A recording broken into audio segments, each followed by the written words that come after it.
Bonjour à toutes et à tous. Bienvenue pour cet atelier et puis merci de votre présence donc pour ce dernier atelier de la journée qui s'intitule « Adapter mon entreprise au changement climatique, comment faire pour évaluer les menaces et les opportunités ». On va donc partager cette intervention à plusieurs voix. Donc ma collègue Alessia et moi-même du cabinet Heiker & Consult, dont je vais dire quelques très brefs mots en introduction. Et puis nous avons le plaisir donc d'accueillir trois intervenants à qui on va passer la parole à plusieurs reprises. Donc Marianne Franclet, qui est manager de la performance environnementale chez Kering. Dominique Kézieleux, qui est manager de la performance environnementale chez Vallourec. Et puis Céline Phillips, qui est donc animatrice du secteur adaptation au changement climatique au sein de l'ADEME. Sur les questions, il semblerait que l'on puisse procéder d'une autre manière, à savoir tout simplement à l'issue, donc lors de cette phase, vous vous leverez tout simplement et puis vous poserez la question directement. Je propose de procéder de cette manière. Quelques mots brefs sur Heiker & Consult pour ceux qui ne nous connaissent pas. Nous sommes un cabinet de conseil spécialisé sur les enjeux de transition environnementale avec une approche à 360 degrés.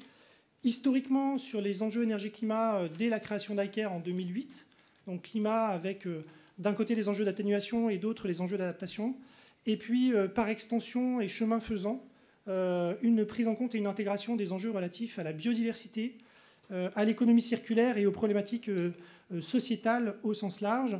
Et nous accompagnons autour de ces quatre piliers d'expertise de notre cabinet eh bien, des organisations publiques, des entreprises privées, et des acteurs financiers dans leurs problématiques de transition. Focus sur notre offre d'accompagnement sur les risques et les opportunités liées au climat. Premier volet, on travaille sur des analyses énergie-climat au sens large, avec d'un côté des exercices de modélisation des émissions de gaz à effet de serre assez classiquement depuis une quinzaine d'années que ce genre d'exercice est pratiqué à tout niveau. Et puis des expertises sectorielles que nous avons construites avec nos clients autour des enjeux relatifs à la prise en compte des énergies renouvelables, l'efficacité énergétique, etc. Puis plus récemment, d'une part, l'intégration et la prise en compte des risques de transition avec la définition de trajectoires bas carbone pour les entreprises, les engagements dans un certain nombre d'initiatives qui se multiplient et qui ont vocation à renforcer et structurer les engagements des entreprises et des territoires en la matière. Et puis, dernier volet, et c'est dans ce cadre-là qu'on est présent ce soir, notre offre d'accompagnement sur les risques physiques qui permet d'intégrer, de prendre en compte cette problématique à l'échelle de territoires, d'entreprises, de projets d'infrastructure, voire même dans des portefeuilles d'investissement avec les évaluations financières qui y sont associées. Et nous sommes une équipe d'une quarantaine de consultants avec différents profils, ingénieurs, économistes, experts en analyse de cycle de vie, mais également des écologues.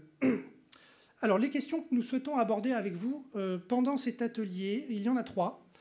Premièrement, comment évaluer les menaces et les opportunités liées au dérèglement climatique, une petite introduction de notre part sur ce sujet. Et puis ensuite, nous céderons la parole à Kering et Vallourec qui partageront avec vous leur expérience en la matière. Et dernier temps, nous aurons une intervention de l'ADEME qui présentera de manière succincte, à l'exercice est contraint, comment ils essayent d'accompagner les entreprises afin de massifier ces démarches d'évaluation et faire en sorte que tout type d'entreprise essaye de répondre à cette question avec les outils et les dispositifs qu'ils sont nécessaires d'avoir entre leurs mains. Je te passe la parole. Donc, juste 2-3 mots de contexte avant d'entrer vraiment dans le vif du sujet. Donc, comme vous le savez tous, plus ou moins, j'imagine, aujourd'hui, on vit dans un monde qui est 1 degré plus chaud par rapport à la période pré-industrielle. Et les impacts de ce dérèglement climatique sont aujourd'hui tangibles.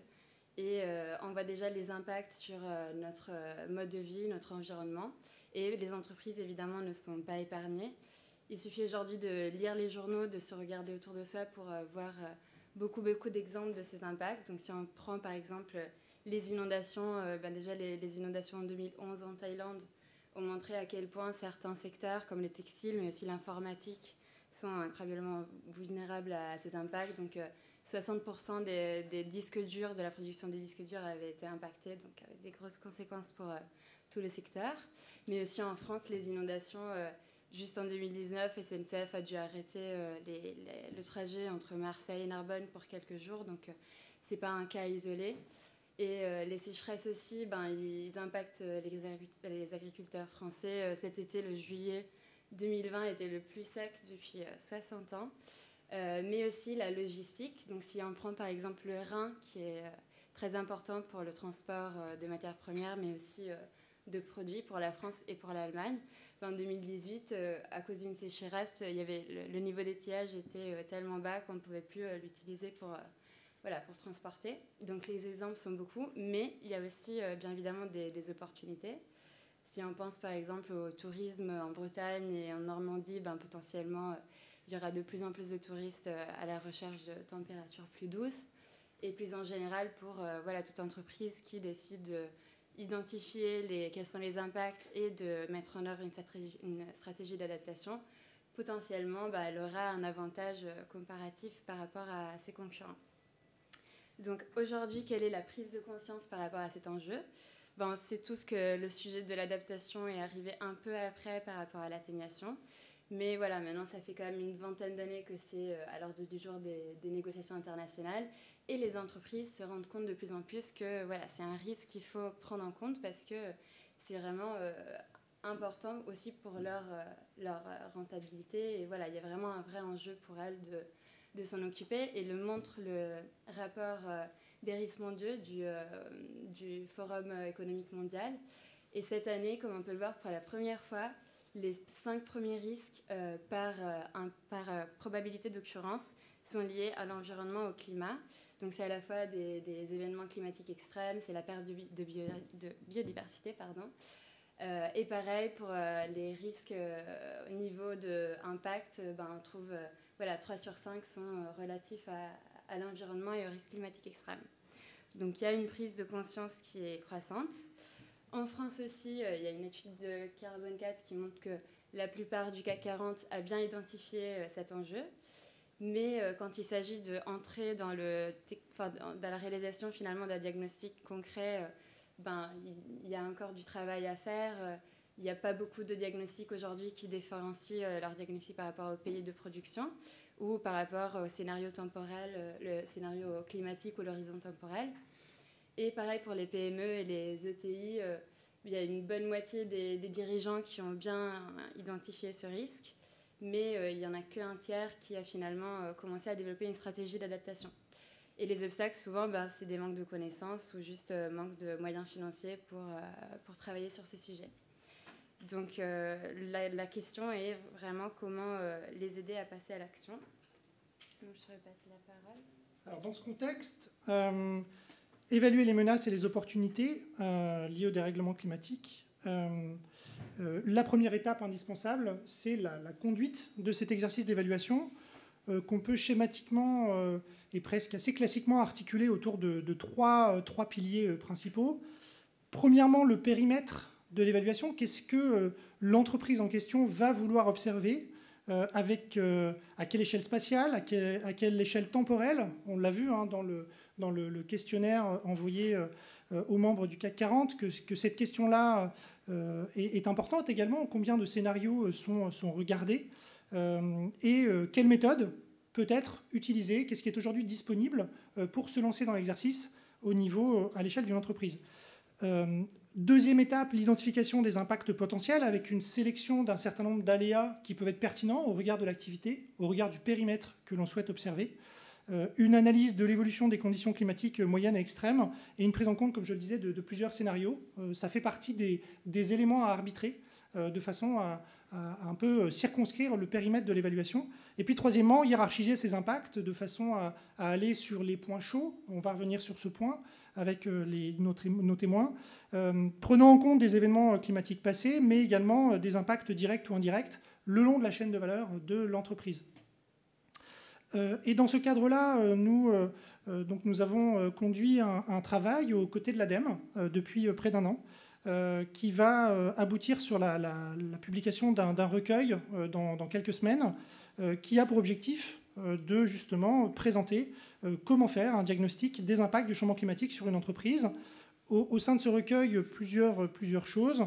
Un rappel des éléments clés du diagnostic, une présentation de l'approche, des approches méthodologiques clés et d'un certain nombre de méthodes et d'outils qui sont aujourd'hui disponibles pour mener ce type d'évaluation et être guidés dans l'exercice.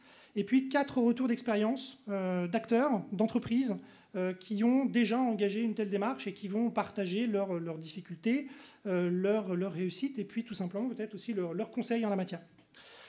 Et donc nous avons le plaisir d'accueillir 2 entreprises qui vont apporter chacun leur témoignage autour de quelques questions que nous avons partagées ensemble. Donc pourquoi, tout d'abord, ils ont décidé à un instant T de se lancer dans une démarche d'évaluation des risques physiques, quels moyens ils ont déployés en interne, comment ça s'est passé, quelles suites ont été données à ce travail d'évaluation, et puis 3 petits conseils pour d'éventuelles entreprises dans la salle qui souhaiteraient se lancer dans une telle démarche.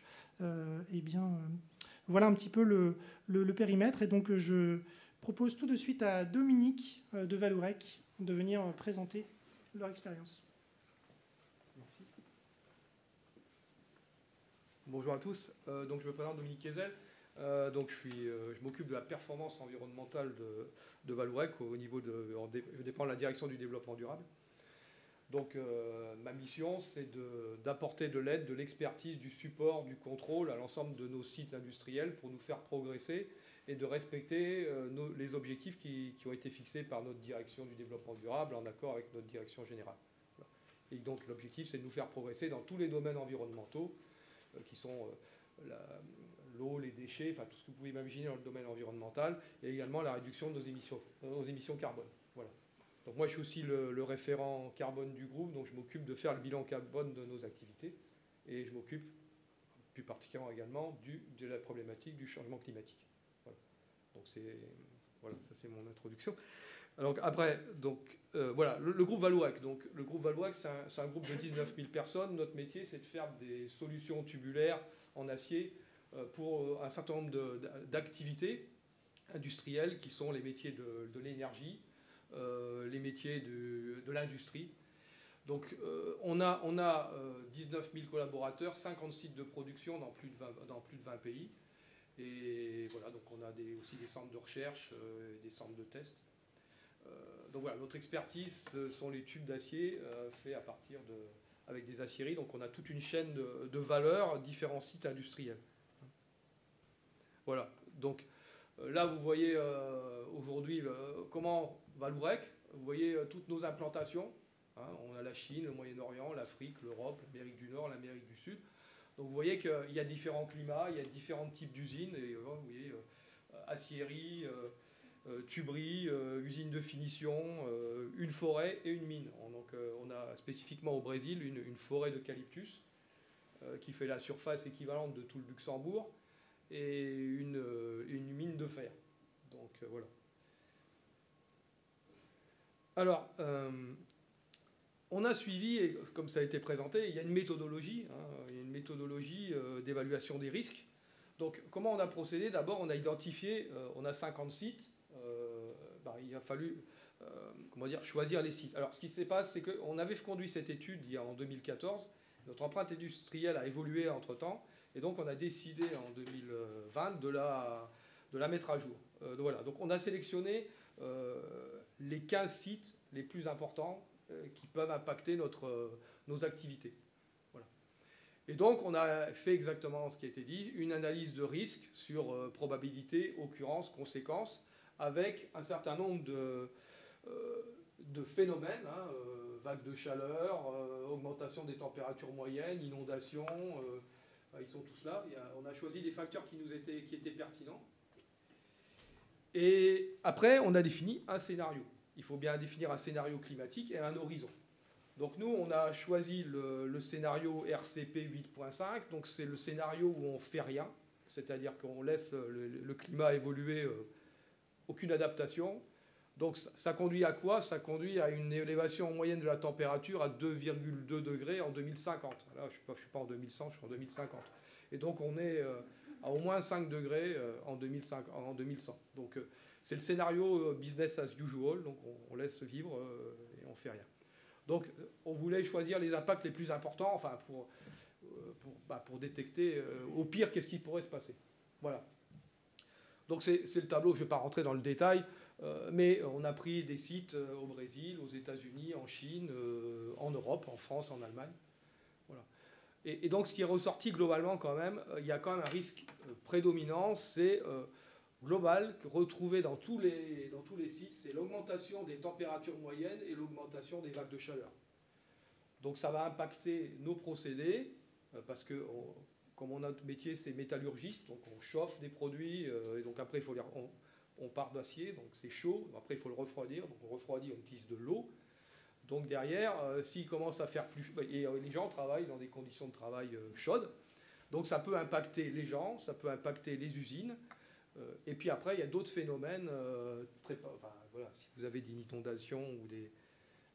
il y a plein de risques qui potentiellement, directement sur les sites et aussi sur la supply chain, parce que si l'usine est inondée et qu'on ne peut pas sortir les produits et que les gens ne peuvent pas venir travailler,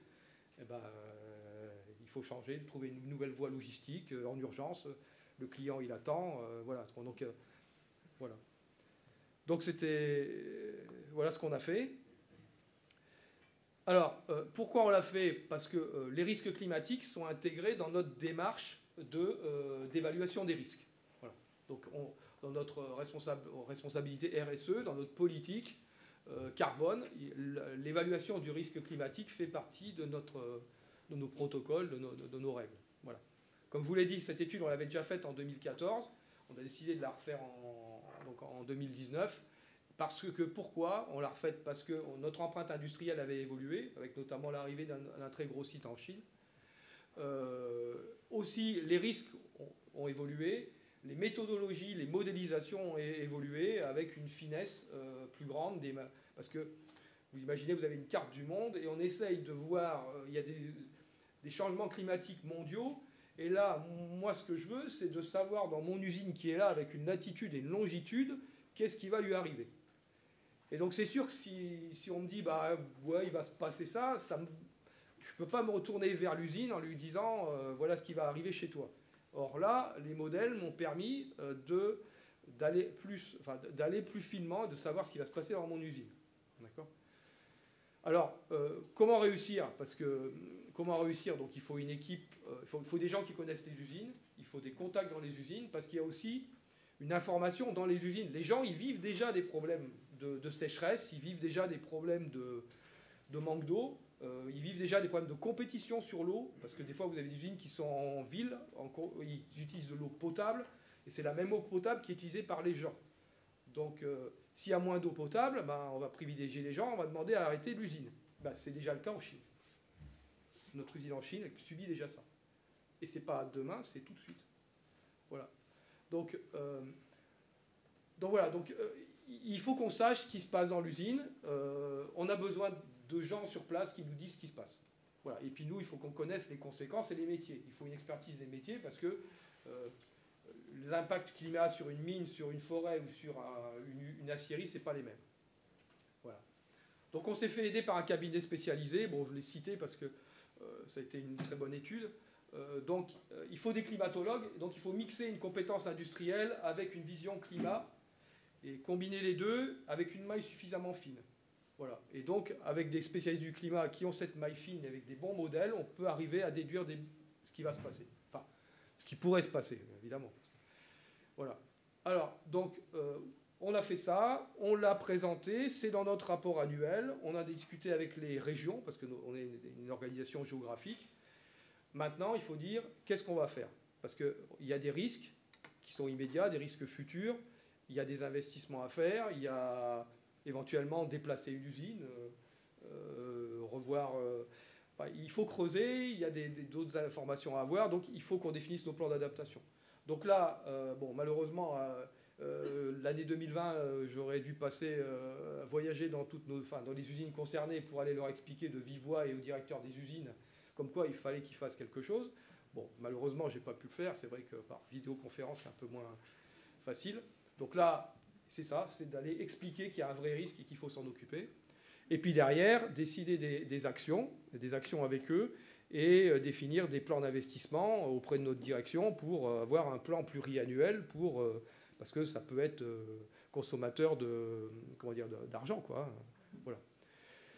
Donc, pour terminer, je l'ai déjà dit, pour réussir, il faut d'un côté des gens qui connaissent les usines, qui ont des contacts dans les usines, qui les connaissent bien, qui savent ce qu'ils font. Ensuite, associer les sites, le quotidien climatique qui vient du terrain. Et puis après, se faire aider avec des experts capables d'avoir une maille suffisamment fine pour trouver les impacts réels qui pourraient arriver dans notre usine, et pas une maille de 50 km qui est insuffisante, quoi. Voilà. Merci pour votre attention. Merci beaucoup, Dominique, pour ce partage centré autour d'une problématique particulière dans le cas de Vallourec qui concerne les actifs et les sites industriels. Et on va avoir un deuxième exemple et un deuxième témoignage de la part de Marianne Franclet de Kering, où les enjeux se situent à un autre endroit sur la chaîne de valeur avec du coup une autre approche. Bonjour à tous. Donc Marianne Franclet, je m'occupe de la performance environnementale de chez Kering. Donc je calcule globalement chaque année l'impact environnemental du groupe à travers différents indicateurs. Pour le luxe, le secteur du luxe repose sur des matières premières de haute qualité. Et du coup, c'est important pour nous de comprendre la vulnérabilité auquel nous exposent les changements climatiques. Du coup, c'est important de se dire que pour nous, le luxe et le développement durable ne font qu'un. On est obligé de prendre soin de l'environnement et c'est très important pour notre secteur et pour la planète également. C'est important aussi aux maisons de faire de l'innovation, etc. pour réduire l'impact environnemental.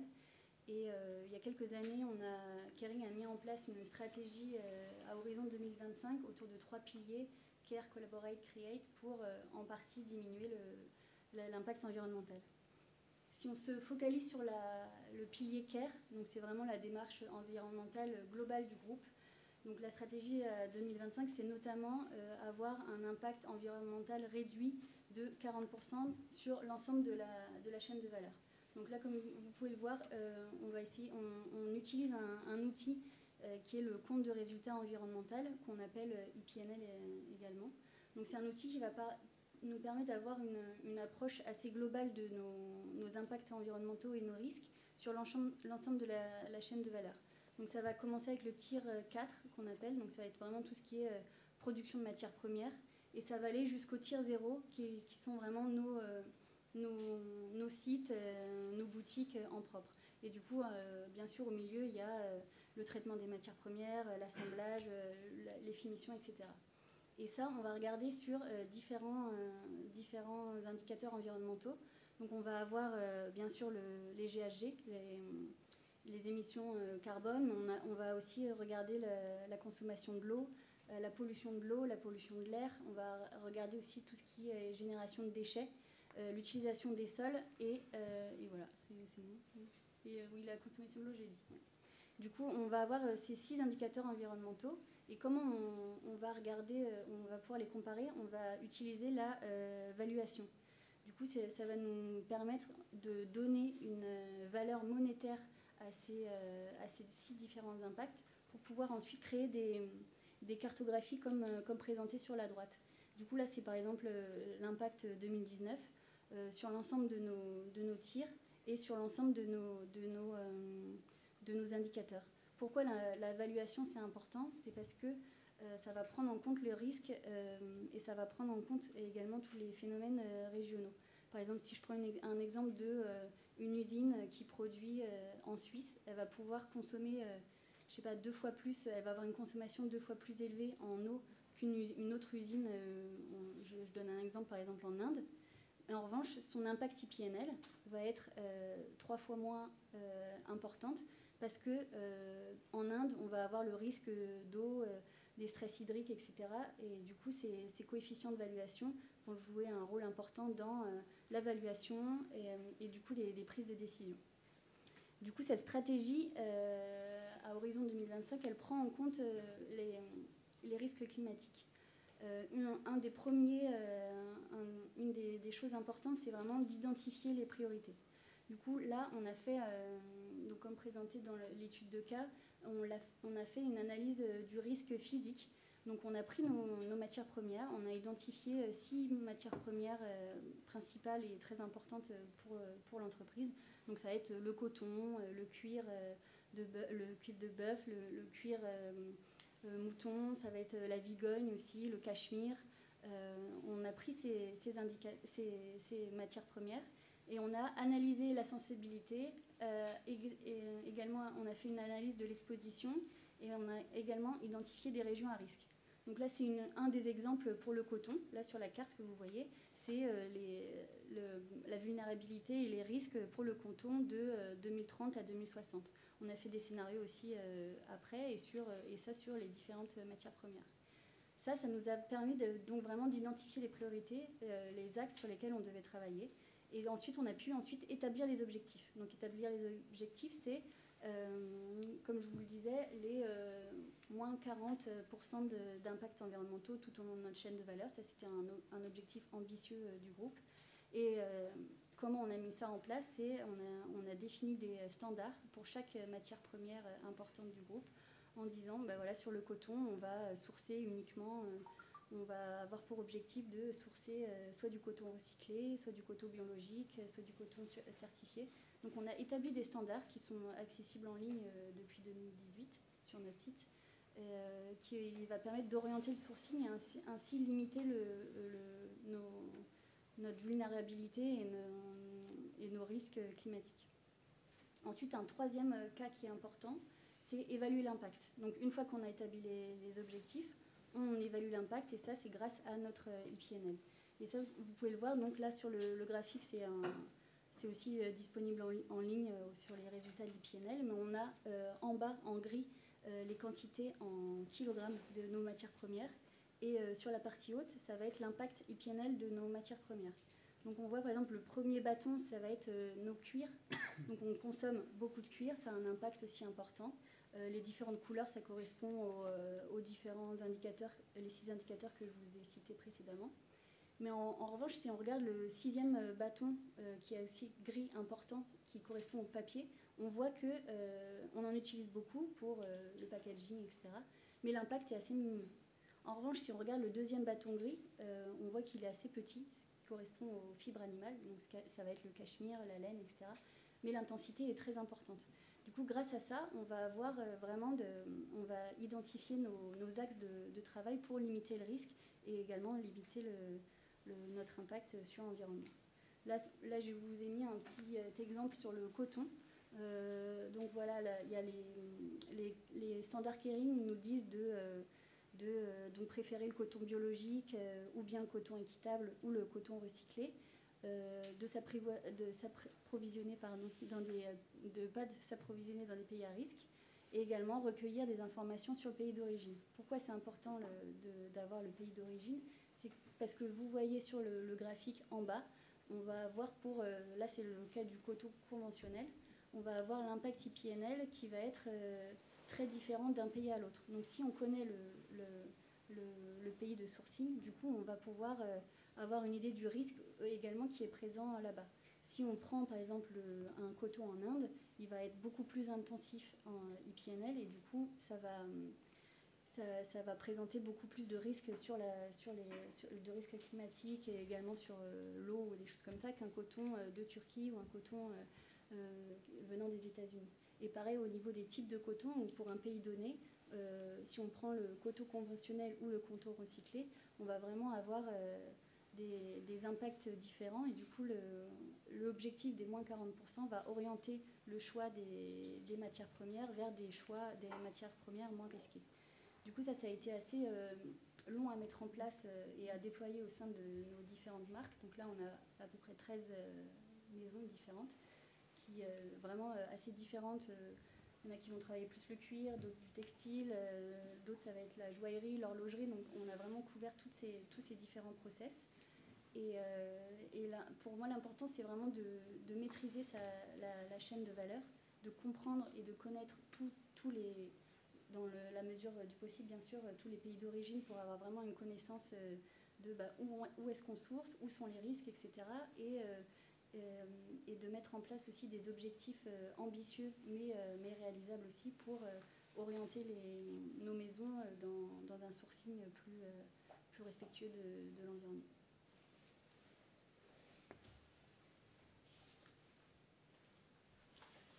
Merci Marianne.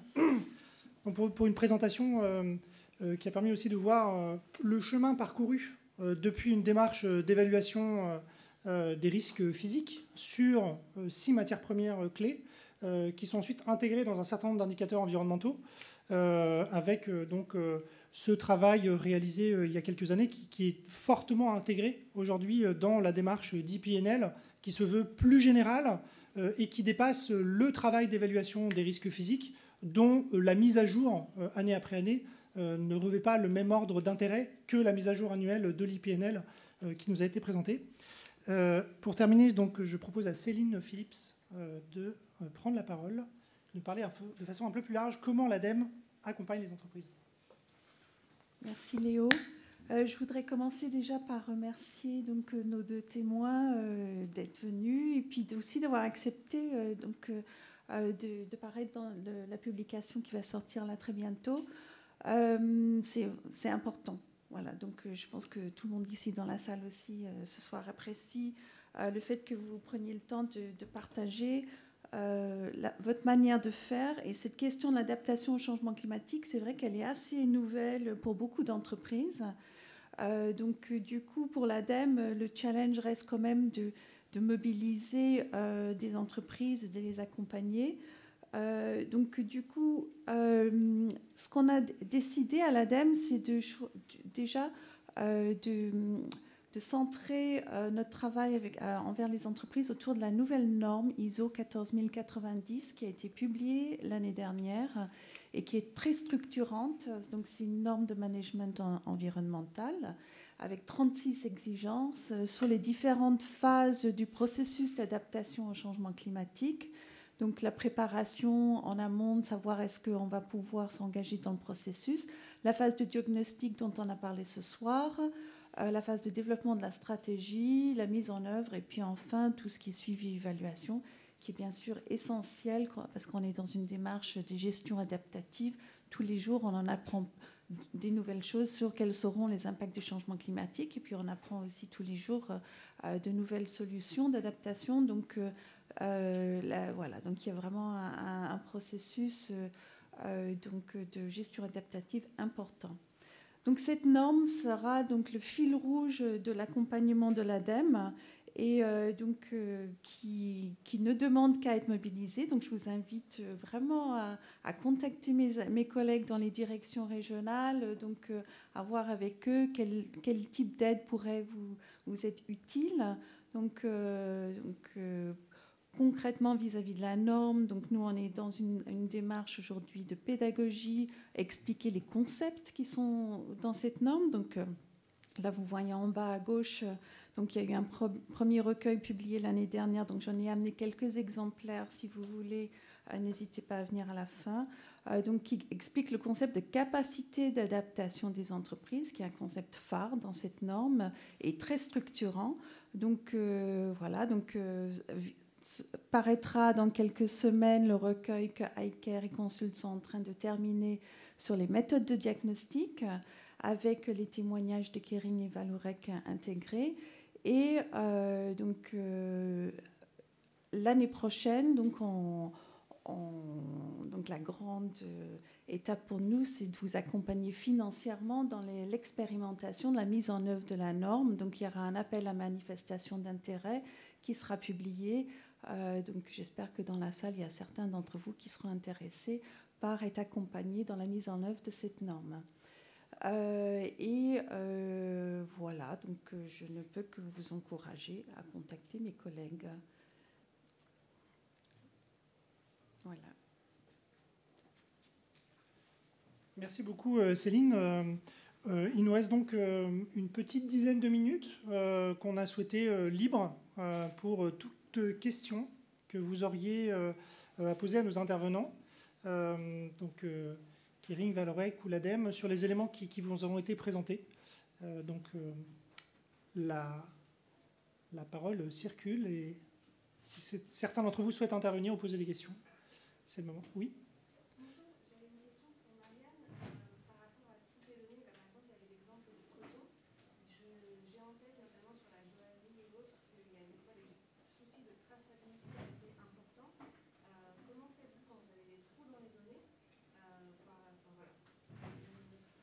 C'est vrai qu'on ne peut pas avoir tout le temps le pays de sourcing, donc on pousse bien sûr les maisons à nous donner le pays de sourcing.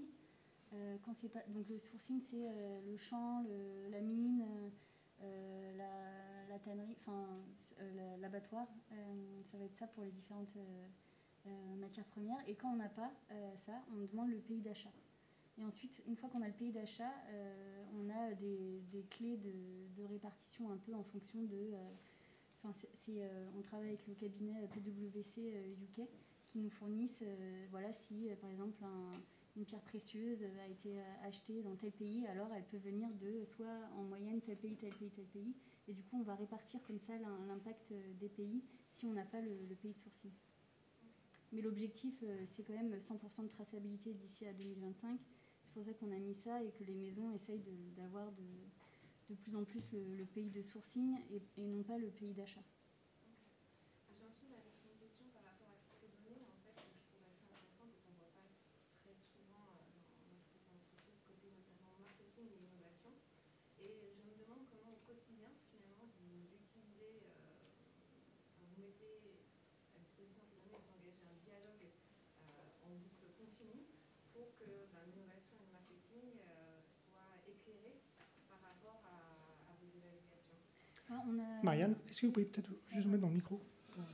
Vous m'entendez? Ouais. On a déjà une partie innovation maintenant qui est au sein du développement durable.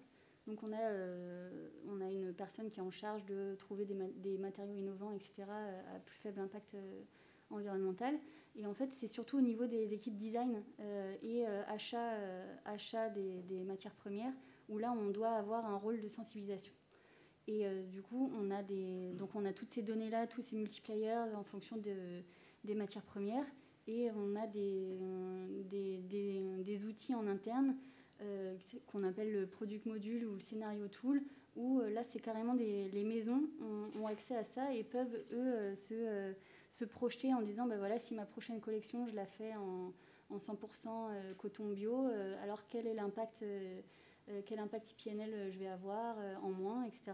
Du coup, c'est des outils d'incitation et on voit de plus en plus, là, donc ça fait quand même depuis 2015 qu'on publie les données, enfin qu'on a les données IPNL, et on voit de plus en plus les maisons qui nous demandent, voilà, j'ai envie d'intégrer l'équipe de design, comment je peux faire, et du coup on les aide à mettre en place ces outils-là, et il y a quelques maisons qui ont déjà mis ça en place et qui lancent des capsules du coup moins impactantes, et on a vraiment toujours un dialogue en fait au sein de chaque maison. Il y a des responsables environnement qui eux font le lien entre le groupe qui a toute cette expertise de soit sourcing, soit de calcul, et l'équipe design ou marketing, etc., pour faire le lien entre tout ça. Est-ce qu'il y a une autre prise de parole? Oui. Bonjour, merci pour la conférence, c'est très intéressant, beaucoup de choses. J'avais une question un peu cynique, mais qui me taraudait un peu l'esprit au vu de la conférence. Est-ce que évaluer les risques physiques et mettre des politiques en place pour s'adapter au changement climatique, c'est pas une manière de continuer à faire du business as usual, enfin, juste exploitant la planète là où il y a moins de risques physiques? À qui s'adresse cette question? Quel est l'objectif plus large, de quoi ça s'inscrit, cette démarche d'évaluer les risques physiques? Moi, et de s'adapter au changement climatique, parce que moi, je ne sais pas du tout sensibilisé à cette... J'ai fait que les entreprises travaillent là-dessus, mais on a l'impression que c'est pas une manière de continuer à pouvoir faire du business as usual dans des zones de la planète où il y a moins de risques. Alors, Je peux répondre pour Vallourec, moi. à l'ADEME de répondre, et puis ensuite...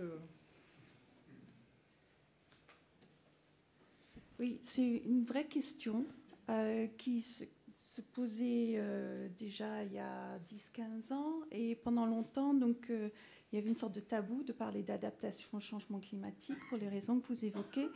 mais jusqu'au moment où on se rendait compte que les impacts physiques du changement climatique sont en train d'impacter à la fois l'activité économique. Là, on n'a que 2 entreprises qui témoignent, mais qui montrent que voilà, il y a un impact réel sur leur chaîne de valeur, et aussi sur le bien-être des citoyens, sur la santé. Donc voilà, les impacts sont vraiment importants. Il y a des impacts sur lesquels on a des chiffrages économiques. Il y en a d'autres où on n'en a pas parce que c'est assez difficile. Mais ils sont importants déjà aujourd'hui dans beaucoup de régions françaises et ils le seront encore plus à l'avenir. Donc au niveau national, en France, on a un plan national d'adaptation au changement climatique et on a aussi donc du coup une vraie volonté d'accompagner l'ensemble des acteurs des différents secteurs d'activité pour s'adapter. L'enjeu du coup il est multiple. Je voulais faire un petit point également complémentaire. L'enjeu pour les entreprises, donc là nous avons deux témoignages, mais dans le recueil, pour centrer sur ce que nous avons pu présenter et qui sera disponible, il y a des exemples d'outillage qui sont mis à disposition des acteurs dans les filières agricoles qui ont vocation à continuer à nourrir, on va dire, les populations et pour lesquels les problématiques et les dérèglements climatiques sont de nature à impacter la capacité à produire ce qui est aujourd'hui produit sur certaines zones. Donc c'est un premier exemple également de réponse aussi sur quels sont et pourquoi il y a un besoin d'adaptation, parce qu'il est nécessaire aujourd'hui et qu'il couvre aussi des secteurs, il couvre tous les secteurs et pas uniquement les 2 exemples qu'on a aujourd'hui.